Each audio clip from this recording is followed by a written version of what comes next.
this tragedy that unfolded, and he, like you, found out about it because he was watching television. Originally, he was being briefed by his senior staff members prior to his coming in to talk to the anchormen and the White House correspondents. That never happened.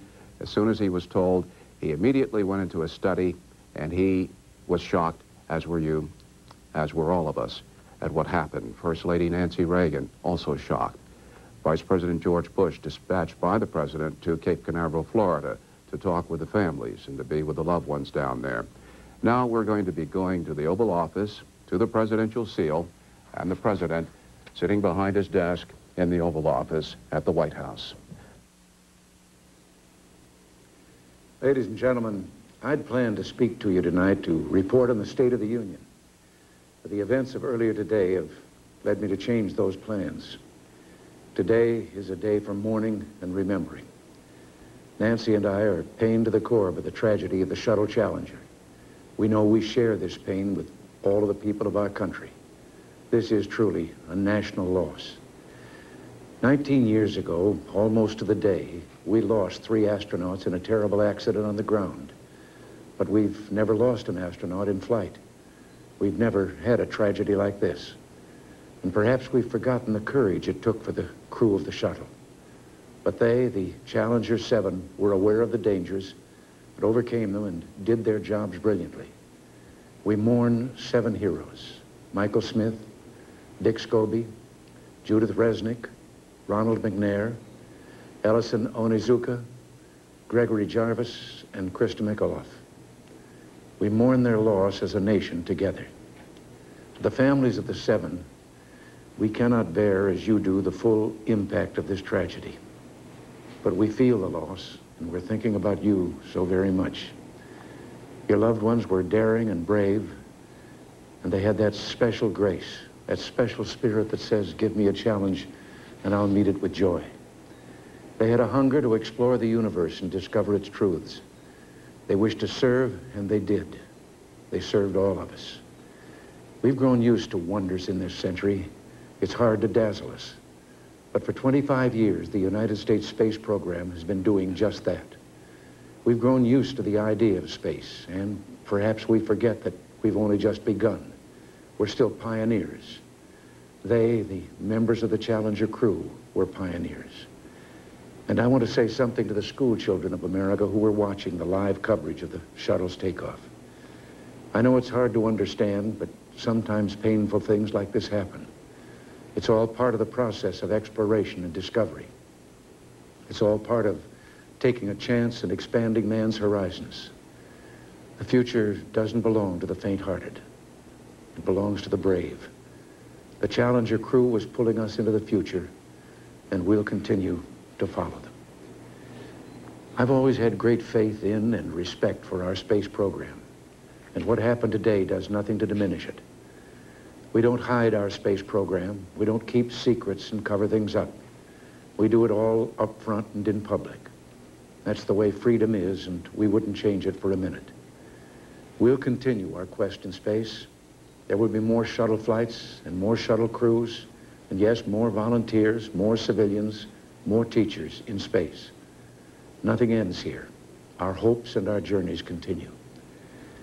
I want to add that I wish I could talk to every man and woman who works for NASA or who worked on this mission and tell them your dedication and professionalism have moved and impressed us for decades, and we know of your anguish. We share it. There's a coincidence today. On this day, 390 years ago, the great explorer Sir Francis Drake died aboard ship off the coast of Panama. In his lifetime, the great frontiers were the oceans, and a historian later said he lived by the sea, died on it, and was buried in it.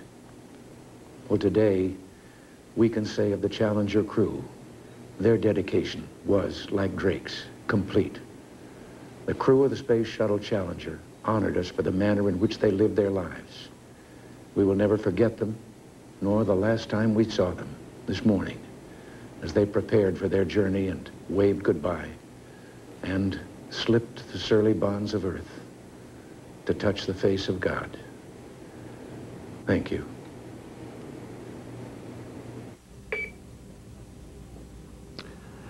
President Reagan fulfilling his role, his dual role as commander-in-chief and also as a leader, as the President of the United States. On the one hand, very compassionately grieving with those who've lost, all of us have lost, and also, on the other hand, inspiring to the school children of this country. The future does not belong to the faint-hearted. To those 7 heroes, as he called them, he said, we mourn them, we mourn their loss as a nation together. And to the men and women of this nation's space program, we will continue. Our coverage continues. 1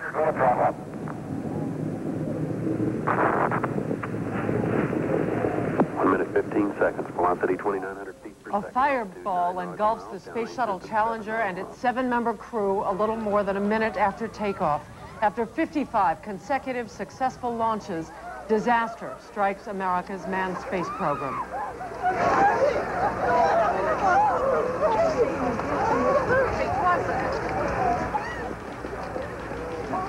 This is Newswatch. I'm Mary Alice Williams. I'm Lou Waters. I guess we always knew there would be a day like this. The words of Senator John Glenn, the first American to orbit the Earth.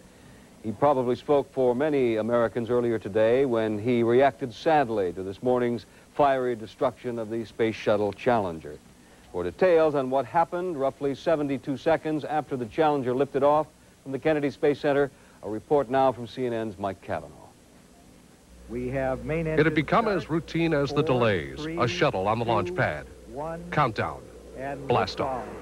Time and time again, the shuttle had gone off, leaving behind a stunning trail of smoke and fire. This time was different.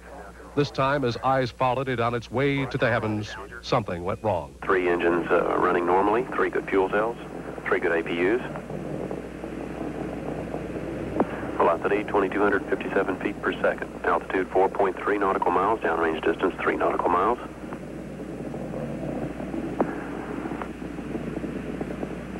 Engines throttling up. 3 engines now at 104%. Challenger, go at throttle up. Challenger, go at throttle up.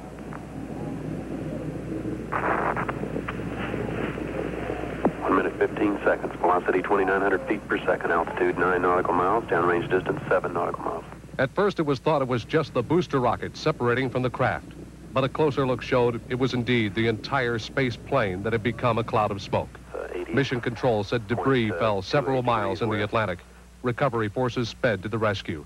But NASA conceded there was probably no human life to retrieve. The 7-member crew had waited since Sunday for this mission. Among the astronauts, schoolteacher Christa McAuliffe from New Hampshire, specially picked and specially trained for the much-envied ride into space. Her parents watched from the VIP site not far away. They hugged and sobbed. Anyone who watched was moved. Procedures are in effect.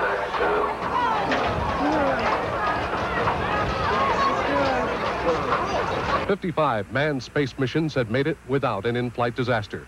The 56 was not so lucky. Mike Cavanaugh, CNN.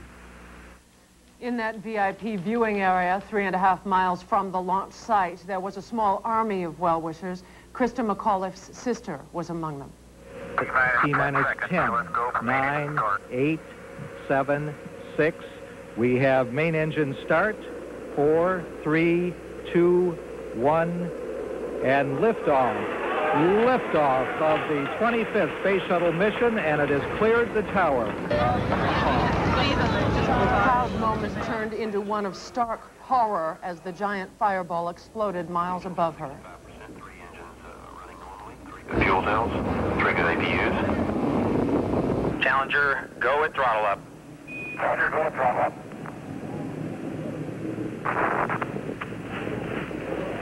1 minute, 15 seconds. Velocity 2,900 feet per second. Altitude. 1 minute, 15 seconds. Velocity 2,900 feet per second. Altitude 9 nautical miles. Downrange distance 7 nautical miles.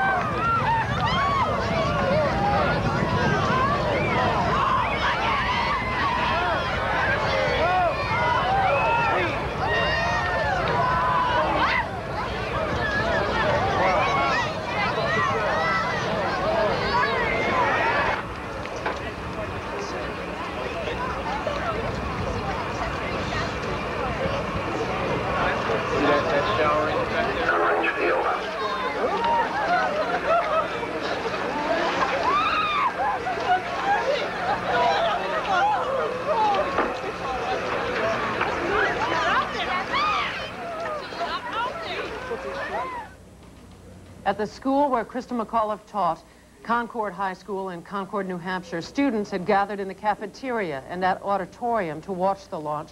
The initial response was happiness and pride. The end result was shocking. Everyone was cheering, you know, because we saw the launch. You know, when we saw it go up, and everyone's like, yeah, we're with you all the way, Christa. And then when we came back, some girls say it just blew up. We're like, what? No, you're kidding us. We go in there, and it was silent. And everybody's got their eyes on the TV. We're like, oh my God, it did happen. Students at the school were sent home about an hour after the disaster occurred. NASA officials still don't know what caused the shuttle to explode.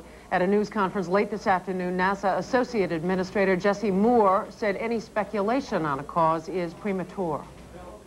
I am aware and have seen the media is showing footage of the launch today from the NASA Select system. We will not speculate as to the specific cause of the explosion based on that footage. It will take all the data, careful review of that data, before we can draw any conclusions on this national tragedy. Moore denied there was any pressure to get the much-delayed shuttle launched today. Okay. Shock and sadness are the dominant emotions in Washington at this hour in the wake of today's shuttle tragedy. CNN's Charles Beerbard joins us now live at the White House with more on all of that. Charles.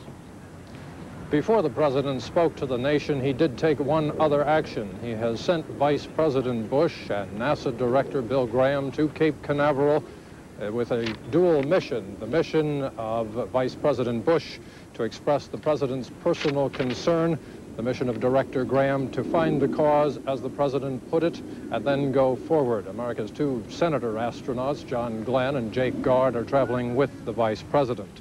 When he did get to addressing the nation, an address which took place instead of the president's scheduled State of the Union address, the president said that this is a day for mourning and remembering. He said he and Mrs. Reagan were touched to the core, were deeply hurt by the occasion. He said that there was indeed a national loss that has been felt by the loss of the 7 astronauts in the shuttle tragedy.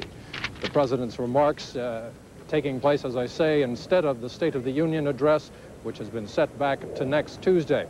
At one point during the day, the president thought that he would go ahead with the State of the Union address, saying that these are things that must go ahead, that life must go on, particularly in working the government. But White House officials say that throughout the afternoon, the early part of the afternoon, there was a growing consensus among officials here at the White House and among congressional officials that all of the nation had been gripped by this particular event, and that people were watching and experiencing the great tragedy and horror of the event, and that it would not be appropriate at this particular time to talk of matters such as the State of the Union and what had been programmed as a fairly optimistic and glowing look forward, that the president really needed to address the tragedy which has been shared by the nation. Indeed, even in the original text of the State of the Union address, there was a reference to the shuttle being up in space, and with it, that teacher in space, Christa McAuliffe. The president talked here as well about sending a teacher up. He had a special message for children, saying that they must understand some of the tragedy that is attendant with going off into this kind of an adventure. When we talked with him earlier in the day, he also made reference to the fact that pioneers know that on the frontier there is always a risk and there is a hazard. In that message, a little bit of it I'd like to you to play now. The president talks about the 7 who were on the shuttle. We mourn 7 heroes: Michael Smith, Dick Scobee, Judith Resnik, Ronald McNair, Ellison Onizuka, Gregory Jarvis, and Christa McAuliffe.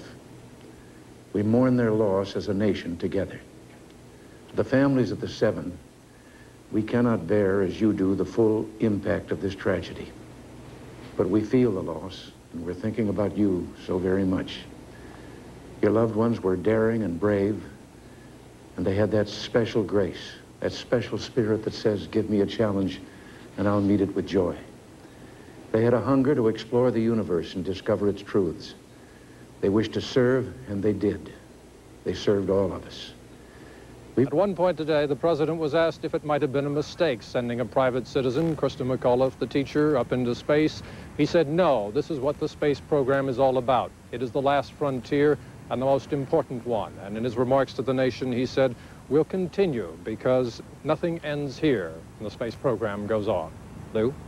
Charles, it sounds like what happened at the White House is what happened in living rooms all across the country this morning. It's sort of a growing sense of shock, because earlier on Larry Speakes had indicated that perhaps the State of the Union address tonight would go on. Indeed, Lou, that's very much what the setting was here. In fact, a number of us were gathered in the Roosevelt Room at the White House for a briefing with White House officials and the President himself on the State of the Union address this evening, that which had been scheduled. Shortly before the President was to come in, an aide came in with a note which said that the shuttle has exploded. We were all quite taken with shock by that. The meeting broke up immediately at that point as everyone rushed to find out what was going on. We got back together a few minutes later. We were told that the President had been in the Oval Office when the word was brought to him by Vice President Bush and National Security Advisor John Poindexter. He went immediately into the adjoining study where there's a television set. He watched the replay there in what was described as stunned silence. And then later on, when we did have a chance to talk with him, it was clear that the shock was on the President's face, and very much that the shock had cut him very deeply, that he felt a sense of attachment to this program, surely, as everyone has. There's been sort of a routine nature to American space launches, 56 or so of them having gone off perfectly, a number which the President himself cited when we talked with him. He said we had gotten so used to it that we are shocked because this has happened after such an extraordinarily safe record. And it really sunk in, and over time the realization and all the people I've talked with put it in very much this sense that there was a feeling that it would be inappropriate, that it was not the time to go to Capitol Hill and address the nation in the form of the State of the Union address, but rather to share this tragedy and let America reflect on what has happened today. Charles Bierbauer at the White House, thank you. And the same feeling seemed to be going on Capitol Hill, where work stopped abruptly today as news of the loss of the shuttle Challenger reached members of Congress. 3 of those members have personal knowledge of what it's like to fly in space. Representative Bill Nelson, a Florida Democrat, and Senator Jake Garn, a Utah Republican, both went up as part of the space shuttle program and their involvement with it. Senator John Glenn was a member of the original Mercury astronaut team. All 3 of the congressmen drew on their personal experiences in reacting to today's tragedy. Our sympathy goes out to the families of these 7 brave people. I had the pleasure of being with them over the weekend, and I know of the great warmth that my wife and I have for them, and our deep sympathy for all of this group. In a moment, we're going to go to the Johnson Space Center for more information. We've heard from the Kennedy Space Center within the past hour. We'll be reviewing that for you. We're going to take a break, and Newswatch will continue in a moment. This is CNN's Missing Children Report. 9-year-old Jennifer Sophia Martelez has been missing since November 15th, 1982. Jennifer was last seen in Tampa, Florida. At the time of disappearance, she was 4 feet tall and weighed 60 pounds. She has black hair and dark brown eyes. If you have any information about this child, please call the National Center for Missing Children at 1-800-843-LOST.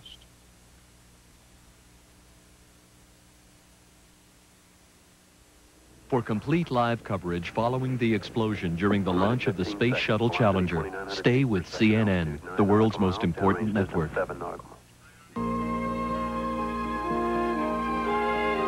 These mouth-watering moments of delicious low-fat, low-cholesterol delights were brought to you by the American Heart Association.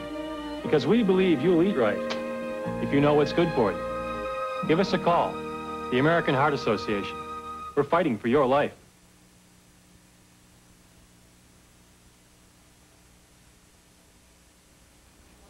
As America's first civilian in space, Christa McAuliffe was Challenger's most celebrated astronaut, but more important, she was part of a team. 3, 2, 1, and liftoff. 7 Americans were on board when the Space Shuttle Challenger lifted off from the Kennedy Space Center. The crew members included 3 trained pilots, a laser expert, the second woman to fly in space, a Hughes aircraft engineer, and Christa McAuliffe. the woman who was to have been the first teacher in space. Challenger's pilot was 40-year-old Michael Smith. He flew missions in Vietnam and was awarded the Navy's Distinguished Flying Cross. He said flying was a dream he had since childhood. You know, as far back as I can remember, all I ever wanted to do was fly. And when I was a young kid coming up, of course, the space program was just getting started, and my interest just naturally from the flying aspects went over to wanting to fly into space. And it's just something that I've wanted to do all my life. And I don't know how I got interested. I can't tell you. I just have always been interested in doing flying. The flight was commanded by 46-year-old Francis Dick Scobee. The Challenger flight was going to be his second trip aboard the space shuttle. Scobee was a test pilot with the Air Force. He entered the space program in 1979, and he believed Christa McAuliffe would serve as an important role model for younger Americans. The lasting part is going to be the idea that she puts in the head of both teachers and students to expect to be in space. In other words, their future, space is part of their future. They expect to live and work there. And if she can do that, she's doing a lot for mankind. Mission Specialist Ellison Onizuka was a lieutenant colonel in the Air Force. He was a member of the crew of the Defense Department's first super-secret shuttle flight. I think that there is a need for, what we did on the first mission, and I fully believe that it's something that this country needed, the rest of the free world needed it. Dr. Judy Resnik was a biomedical engineer before joining the space program in 1978. She said Christa McAuliffe became a part of the team, even though she was not a trained astronaut. She knows where we're going to be standing, how busy it's going to be, where she can help, where we need our space, and she has learned an awful lot and become a team member. Payload specialist Gregory Jarvis was an electrical engineer who joined the program only 2 years ago. He talked about the space vehicle. Well, it's been very satisfying because you are close to the space. You don't get to do the ultimate trip, but you're close enough to the program that you really feel like you're contributing, and you bring your friends in to see the spacecraft, and they look at it, and you say, gee, I wonder, maybe it is something special, because I spent all my life around it, so it becomes very mundane to me. Finally, 36-year-old mission specialist Ronald McNair was a physicist. He became an astronaut in 1978 following work at the Hughes Research Laboratories. McNair planned to track Halley's Comet during the Challenger mission. Probably everything we know about it we're going to learn during this trip. We're going to learn something about some of the gases and elements that the comet are composed of. What does that tell us? Well, that comet exists now the way it did at the creation, origin of the universe. McNair was the second black astronaut to fly in space. Ron Israel, CNN. Joining Newswatch now from the Johnson Space Center in Houston, Frank Seltzer. Frank, what's the mood there? Lou, the mood right now is one of shock and disbelief. It is still calm here. I am in Building 9A. This is the area where most of the NASA astronauts get their training. Behind me, you see a full-size mock-up of the space shuttle. This is where training would go on. Normally, there would have been some training activities still going on at this hour. The building is quiet, save for a few other reporters here. Basically, NASA has been staying around TV sets, watching, trying to find out. Most of the people here are not involved in the day-to-day, minute-to-minute decisions as to what goes on. They are the support people who help out, the trainers, bookkeepers, everything else is here. And they, like us, are trying to find out exactly what happened to their friends who were on board Challenger. Frank, I've been in Building 9A, and usually the astronauts come over when we request them to come over as part of our continuing coverage of this or any shuttle mission. Are the astronauts staying pretty much to themselves today? Yeah, right now, most of them are. This is a tough blow. It happened once before, as you know, with Apollo 1 about 19 years ago. But for this one, this was, going up, it looked good, and then it happened. And for a lot of people, it's just a very tough time. There's silence here. As you know, this is usually a fairly lively place. The entire complex is here in Houston. People are around, they're friendly, they're talking. Today, they're not. It's very withdrawn. They're going through some introspection, trying to figure out, what happened. They haven't gotten to the mourning stage yet because the shock hasn't worn off. A few people around here were just really in a daze. They were walking around. I asked how they were doing, and they said, well, right now I'm hanging in there, but later on, don't ask me, because once I get out of here, it'll probably really sink in. And I think that's what's going on. It's a very, very eerie feeling right now. But the one thing that does strike me about here, a few other people that I have talked with, President Reagan alluded to it in his address about 25 minutes ago, where he said these were test pilots, people who knew the risks of space exploration. And that is a fact. Several of the astronauts had said, we are, in effect, test pilots. We know the dangers. Sometimes people die in these type things. It happens. They don't like it, but it happens, and they're aware of the risks here. All right, Frank Seltzer at the Johnson Space Center, now to Mary Alice Williams in New York. You know, the manned space program had finally reached a new goal. The test pilots who led the way had cleared the way for civilians, just people who could learn and teach us and our children about the miracles of space flight and the necessity for space exploration. What better choice than a teacher? It was supposed to be the ultimate field trip. Third graders from Christa McAuliffe's Concord, New Hampshire hometown, bound for Cape Canaveral and the blast-off of a spaceship. Well, I think it's really neat because she's going to be the first private citizen in space. It's going to be very exciting watching it go off. I'm used to seeing Mrs. McAuliffe out raking her yard or something, not floating around in space. Expectations also ran high in New Jersey as a gifted group of science students prepared to simulate the shuttle launch. Ever optimistic, the interrupted countdown of America's 25th shuttle expedition would finally be a go. Now school officials prepare to grapple with NASA's worst nightmare. Once they had seen the evidence on the visual screen that there would be no survivors, it suddenly became apparent to them that they were dealing with death. From a Soviet official in Washington, condolences and expressions of sympathy for the crew members' families. We regret loss of lives of the crew, and we express deep sympathy to the relatives and friends of the perished astronauts. In New York, producers and the studio crew of a Sesame Street program watched in horror as the spacecraft blew apart. Because it's never happened before, I think possibly many people even involved. The shocking spectacle was also seen in a city bar. It's one of the most unbelievable things I've ever seen in my lifetime. I can't remember ever seeing anything like that, especially not with a NASA-related expedition. I'm appalled at it. I feel very bad for the families of those involved.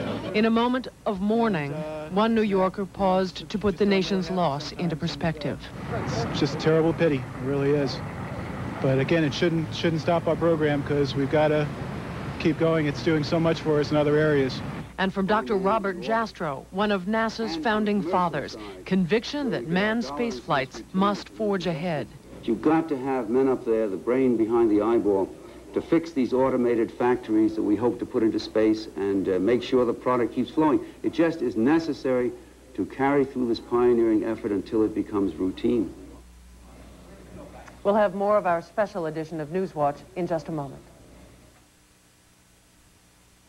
If you're putting in long hours in your quest for the American dream, subscribe to the Wall Street Journal.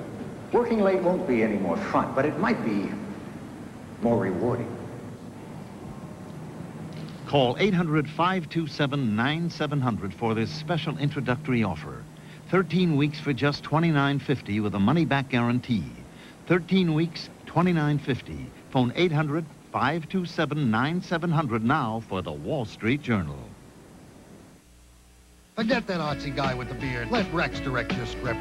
Forget it. Look, come on, let's Get it.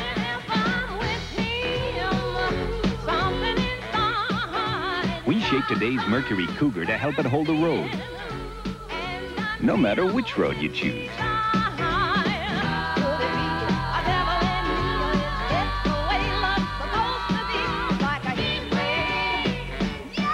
Mercury, the shape you want to be in.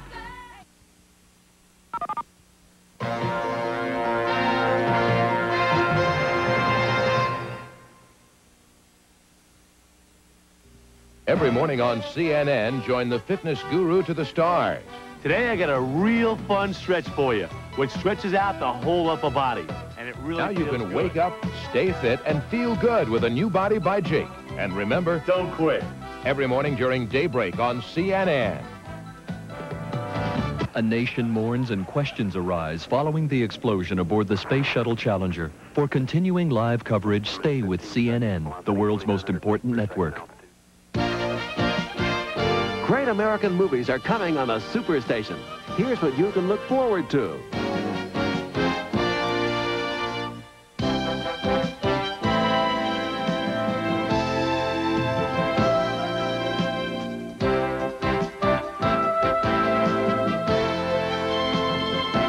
Great American movies are coming soon on Superstation WTBS.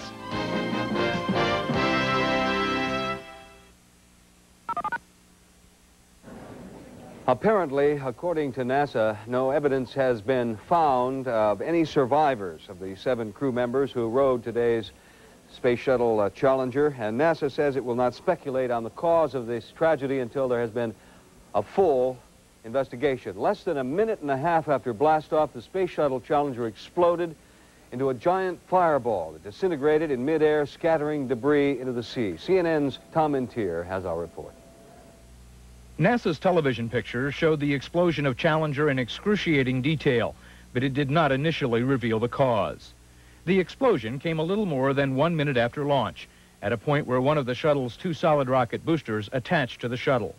While NASA has videotapes and still photographs of the disaster, Associate Administrator Jess Moore says more evidence will be gathered. I have taken an immediate action to form an interim investigating board to implement early activities in this tragedy.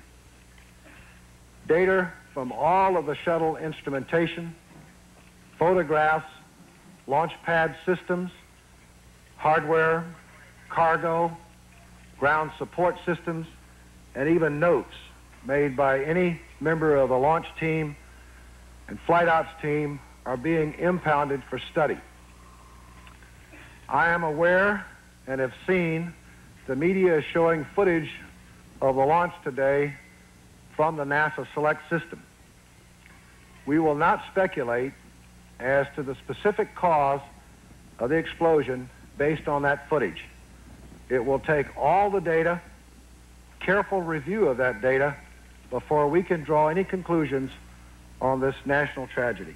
The first visible sign of a problem was the explosion itself, but slow-motion replays of the final seconds of flight show what appears to be a fire burning between Challenger and its volatile external fuel tank loaded with hydrogen.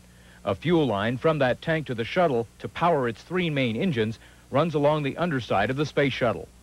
Less than a second later, after the fire appeared, it seemed to trigger a huge fireball that enveloped the entire shuttle. All that remained were 2 solid rocket boosters, both careening out of control back to Earth. Tom McNair, CNN Space Watch. Joining us now in our New York studios is Gurney Williams. Mr. Williams is editor of Omni magazine, a publication that specializes in science and technology. Mr. Williams has had a long-time interest in the U.S. space program. Thanks for being with us.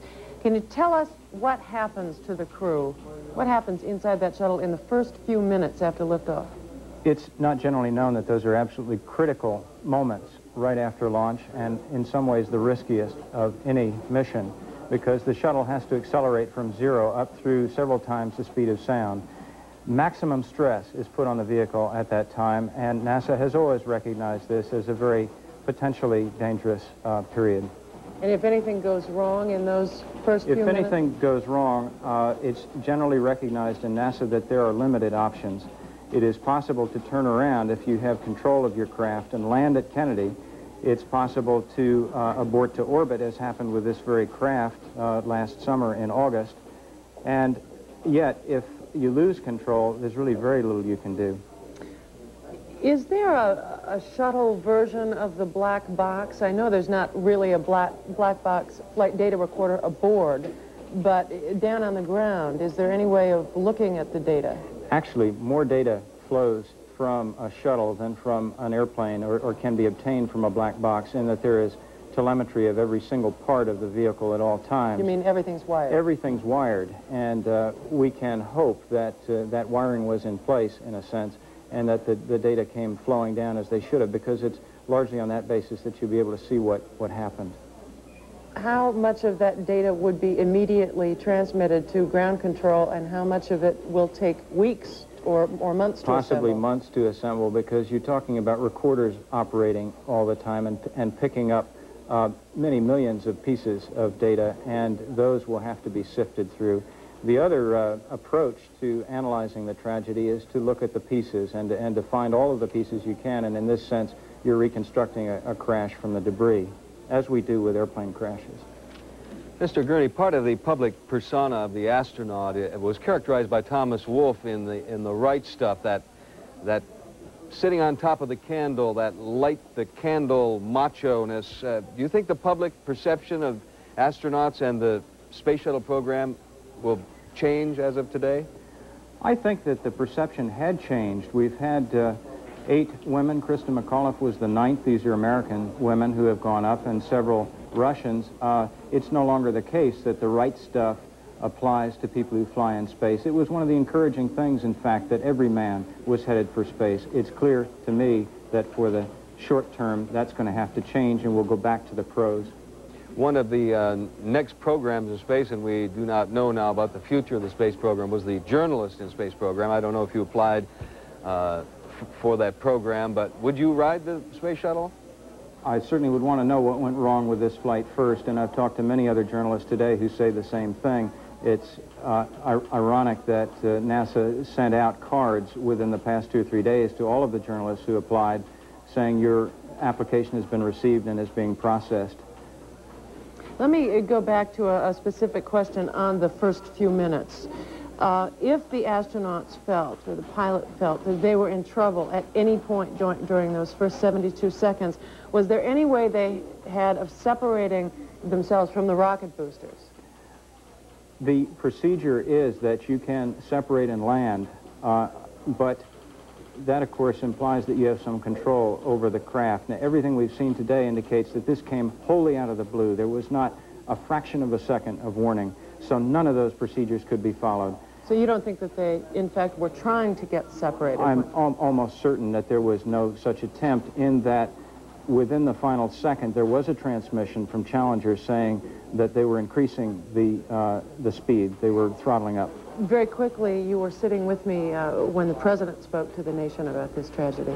I think the President made an eloquent speech and said what needed to be said, that we must continue to explore the universe and discover its truths. And I particularly appreciated the fact that he connected this to the most important quest that humanity has undertaken, that going all the way back to the Iliad and the Odyssey, humanity has stretched and risked itself, and we must keep doing that, and occasionally we will wind up touching the face of God as a result of it. But it cannot stop now, and I don't think it will. Gurney Williams, editor of Omni Magazine, thank you for being with us. Newswatch will continue in just a moment with the news from Wall Street, which is also reacting to today's catastrophe.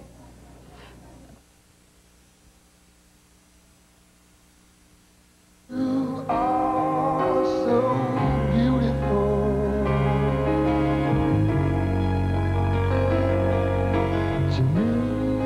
Mercury has shaped a great road car that also happens to be a wagon. Introducing Sable. You are so beautiful. Mercury, the shape you want to be in. Do you know what all these people have in common? They're all members of the National Rifle Association. Why have 3 million Americans joined the NRA?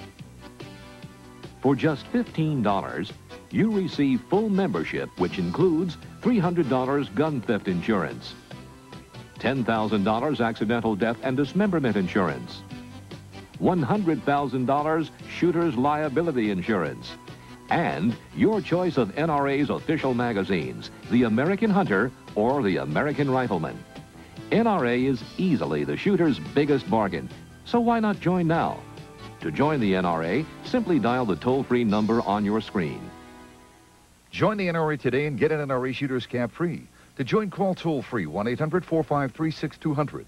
1-800-453-6200. We'll bill you later.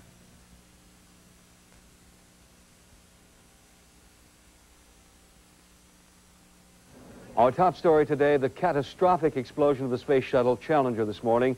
NASA now says there are no signs anyone survived when the shuttle blew up 72 seconds after liftoff this morning from the Kennedy Space Center. 7 astronauts, including the teacher in space participant, 37-year-old school teacher Christa McAuliffe, were on board. The Challenger turned into a gigantic fireball about 8 miles out from the Kennedy Space Center. NASA says it's far too early to speculate on the cause of the tragedy. In a televised address just a short while ago, President Reagan said he and his wife are pained, his word, to the core by what happened today. He described the Challenger astronauts as pioneers and said they were daring and brave. After declaring that the future does not belong to the faint-hearted, Mr. Reagan pledged the American space program will go on. The president was scheduled to deliver his State of the Union address this evening. It has been postponed until next Tuesday. This morning's tragedy is already having its impact on Wall Street. Myron Candell joins us now at the financial desk in New York. Mike. Lou, like the rest of the nation, Wall Street reacted with shock to the loss of the space shuttle. And an early stock market advance stalled briefly, but trading continued and the market rally picked up steam late in the day. The Dow Jones Industrial Average gaining a total of 18.81 points to close at 1556.42. That's just 9 points away from a record high. Volume extremely heavy on the New York Stock Exchange. 145,660,000 shares were traded on that exchange. Advances were ahead of decliners by a 2-to-1 margin. The New York Stock Exchange Composite Index also up strongly, gaining 1.25 points, and the Standard & Poor's 500 picked up 2.42. The Dow Jones Transport Average broke its record high for the 3rd day in a row, helped by the drop in oil prices. On the American Stock Exchange, the Amex Index. The Amex is loaded with oil stocks. That index went down, losing 0.22, closing at 243.95. Volume on the Amex, 8,700,000 shares. A very big rally in the over-the-counter market. The NASDAQ Composite Index gaining nearly 2.5 points, closing at 332.64. That's a record high for the NASDAQ Composite. Volume in the NASDAQ stocks, 115,400,000 shares. On the bond market, a spirited rally there. The 30-year Treasury bond gaining 24/32 of a point, selling at 105 27/32, and that pushed the yield down to 9.27%. The federal funds rate trading at 7.75%. A number of stocks involved in the space shuttle program suffered sharp losses on Wall Street. And that's it. From the financial desk in New York, I'm Myron Candell. Now back to Mary Alice Williams. 37-year-old Christa McAuliffe was the only civilian aboard the doomed shuttle mission. The social studies teacher was an important part of Flight 51L. Her presence helped rekindle some of the excitement that once surrounded the space program. CNN's Carol Buckland recalls some special moments in the life of Christa McAuliffe. Christa McAuliffe from Concord, New Hampshire. One of the things that I would like to do when I go aboard the shuttle is to bring back the wonder of it all. Those were Christa McAuliffe's words when she was introduced to the press last July 1st as one of the 10 finalists in the Teacher in Space program. She was one of more than 11,000 teachers who'd applied for the honor. She told NASA she wanted to demystify spaceflight and to humanize the technology of the space age. And the winner, the teacher who will be going into space, Christa McAuliffe. Where's that you?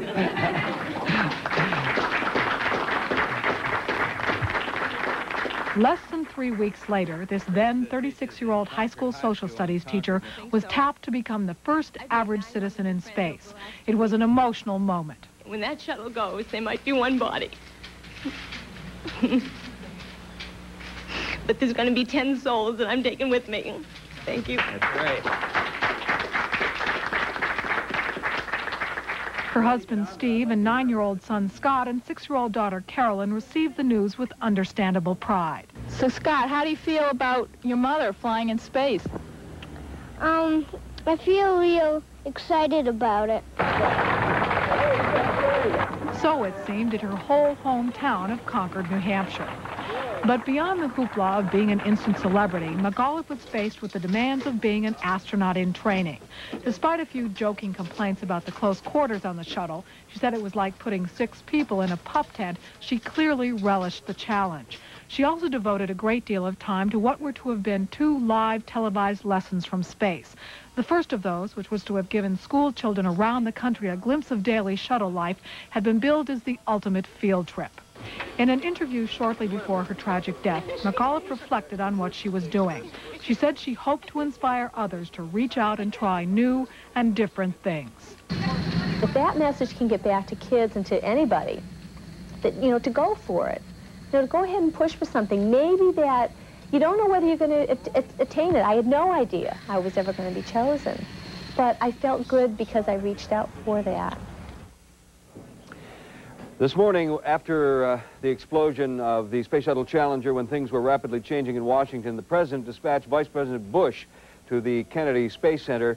We are expecting a news conference with the Vice President momentarily from the Kennedy Space Center in Florida. We'll get to that when it happens, and Newswatch will continue in just a moment.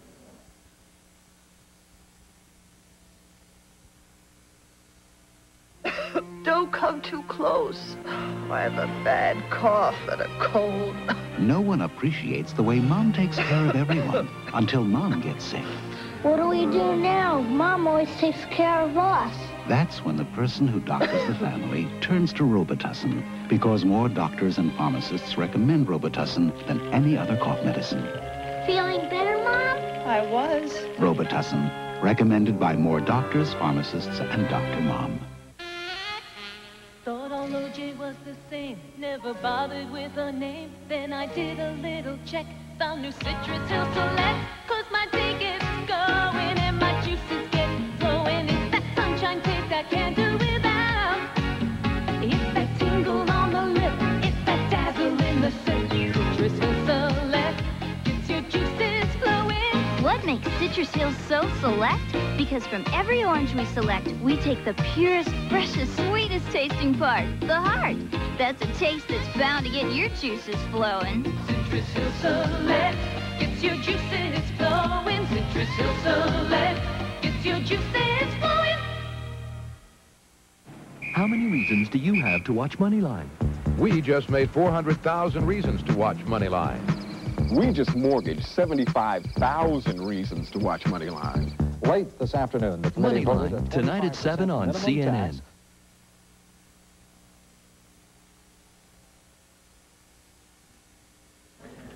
The National Aeronautics and Space Administration says it will not speculate on the cause of today's explosion of the Space Shuttle Challenger.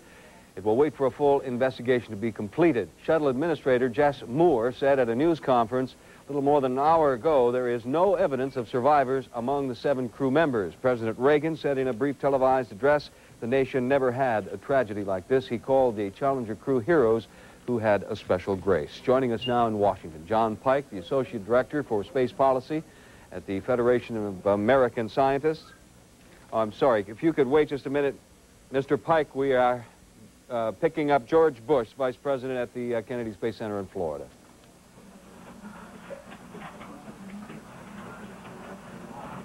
George Bush was dispatched to Florida to express the President's condolences to family members and friends of the astronauts who were aboard the Space Shuttle Challenger this morning.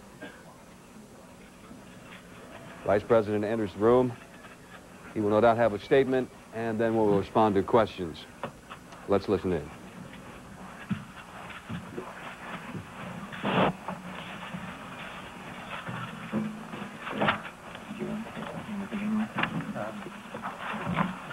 I'll just introduce you. That's all right.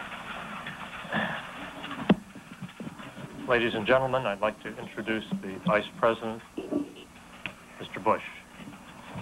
Well, I've come here today at the President's request, accompanied by Senator Garn and Senator Glenn, to pay our respects to the families of the crew. The President and I and the entire nation join in mourning the 7 splendid men and women who now rest in God's arms. Today's tragedy reminds us that danger awaits all who push back the frontier of space. It reminds us that the great adventure of space travel requires men and women of spirit and bravery. I'd like to say something in particular, something special to the school children of our nation, and especially those from Concord. You must try to understand that spirit, bravery, and commitment are what make not only the space program, but all of life worthwhile. We must never, as people in our daily lives or as a nation, stop exploring, stop hoping, stop discovering. We must press on. What can all of us give now to honor those we've lost? Let me suggest a memorial to them. We must be as they were, great in spirit, great in courage, and great in dedication to the adventure of which they were so much a part. We must resolve that, like America's pioneers of the past, others will follow, others explore, others will risk, as these 7 brave Americans risk today. And so I came here today to pay our sincere condolences to the families and the friends of the 7, and also to the proud men and women of NASA. We salute them in this hour of trial. Thank you very much, and I'm now going to go and pay my respects to the families. I'm sure that Senator Glenn and Senator Garn might like to add something, but I might excuse myself and meet them over here if I could. I would only add very briefly that I'm pleased to be here with the Vice President. Our only purpose in coming was to pay tribute to the crew. It's been a very difficult day for me personally because I knew each of them. I trained with some of them, and I just extend my love and condolences to their families. Let me add just a word. I'm very appreciative that the Vice President would ask us to accompany him today here, even though it is a very sad occasion. It's been nearly a quarter of a century that we thought this might happen sometime, but we've delayed that day until today. We hoped that this day would never come. But unfortunately it has, and with a tragedy that all Americans share together. I share a sense of personal loss, having been involved in the program, as Jake just mentioned, he does too. But I remember yesterday was an anniversary also when Gus Grissom and Roger Chafee and Ed White very tragically lost their lives in the fire on the pad here. But since that time, you know, we've had 56 manned missions so far, 24 with the shuttle. And I guess what it points out more than anything else is that while we have many triumphs, and that's the nature of all human progress, is we keep trying the new, trying to better ourselves and trying to learn more. While we have triumphs, many of them, once in a while, there is a tragedy. And it's that triumph and tragedy comparison that we have here today. As one of the people who's been here all day with some of the families that told us coming in a few moments ago when he was talking to the families earlier, several of them said to him, "Don't let this slow the program down." And they gave lives of their families or their loved ones or their friends in this effort. So I guess we could say that these 7 that went up this morning carried the hopes and the dreams of all of us. And what we can do now is make sure that we carry their memories in carrying on. Thank you. We've got to run and no time for any questions at this point. Thank you, ladies and gentlemen.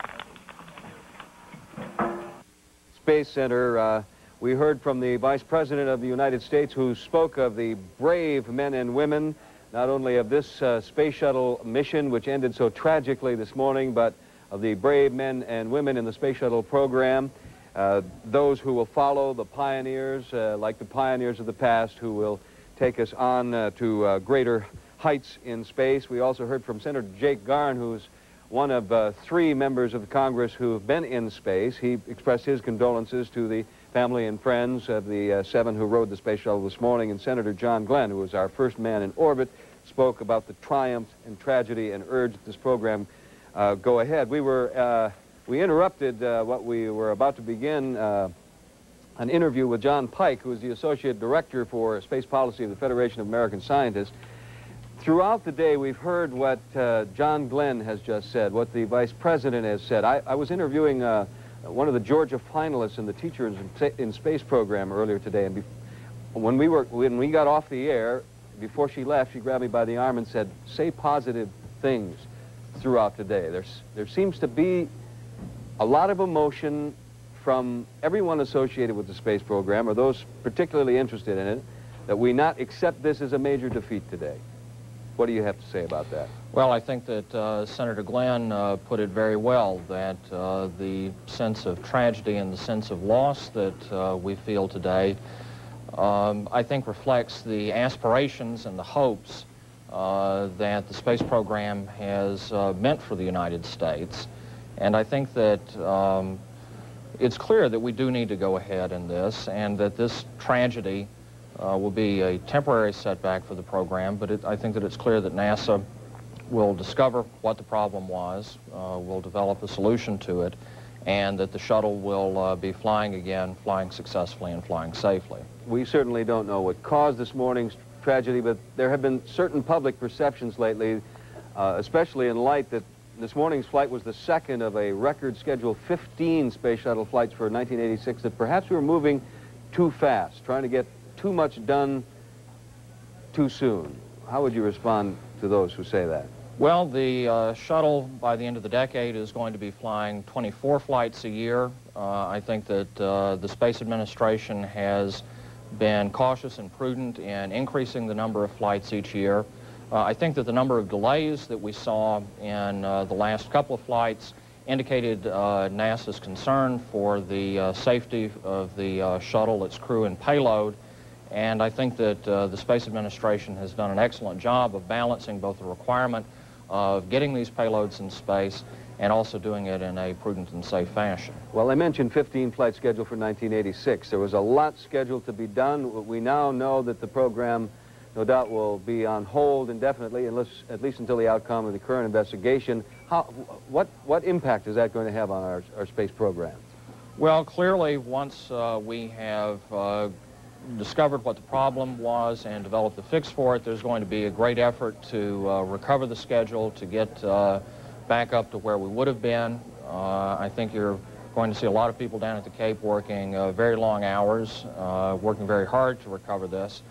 I don't think that we're ever going to emotionally recover from this tragedy, but I believe that with the sort of dedication that the Space Agency has shown in the past, that we will be able to get the program back on schedule and restore confidence in the shuttle. John Pike, thanks for joining us. Sorry we didn't get to spend more time with you. Associate Director for Space Policy, Federation of American Scientists, joining us in Washington. Newswatch will continue in just a moment.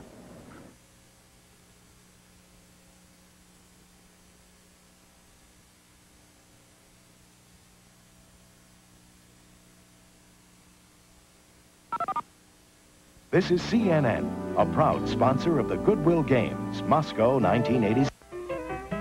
Since our beginning in 1935, the name Robert M. Sides has been synonymous with fine pianos. In time, from the piano, evolved the use of the electronic organ, fulfilling the ever-expanding needs of the professional and amateur musician. During the past 2 decades, we've kept our finger on the pulse of technology, enabling us to keep in step with the increasing tempo of the music industry.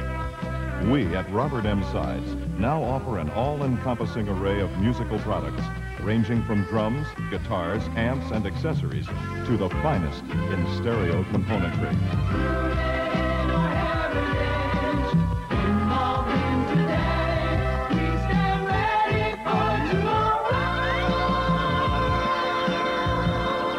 And for whatever tomorrow may bring.